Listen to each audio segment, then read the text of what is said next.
তেল ছাড়া একদম কম সময়ের মধ্যে যদি আচারটা এইভাবে একবার বানিয়ে রাখা যায়, সারা বছরও অনায়াসে কিন্তু খাওয়া যায়। আর বাঙালির শেষ পাতে একটু তো চাটনি লাগে, তো চাটনির থেকে এটা কিন্তু কোনো অংশে কম যায় না। প্রথমেই যেটা করেছিলাম, দুপুরবেলা আমটা এইভাবে কেটে আমি চিনি ম্যারিনেট করে একটা গামলার মধ্যে রেখে দিয়েছিলাম।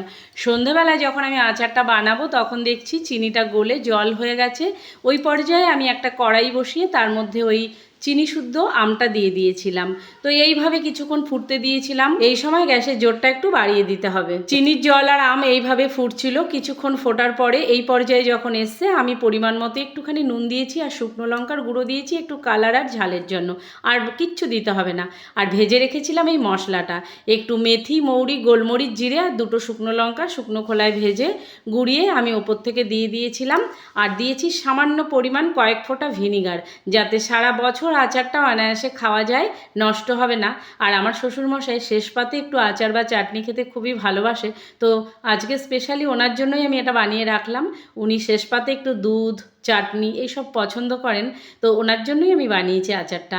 বাড়িতে তেমন কেউ খেতে পছন্দ করে না, কিন্তু কালকে বানানোর পর থেকে ছেলে মেয়ে বারবার বাটিতে নিয়ে খাচ্ছিল, তো আমি ভাবলাম তাহলে বেশ হয়েছে। তো আমিও সকালবেলা একটুখানি খেয়ে দেখলাম, এত সুন্দর হয়েছে, তেল ছাড়া আর নির্ঝঞ্ঝাটে এত সুন্দর একটা আচার। আপনারাও চটপট বানিয়ে ফেলুন। এখন তো আমের সিজন, এরপরে তো পাবেন না।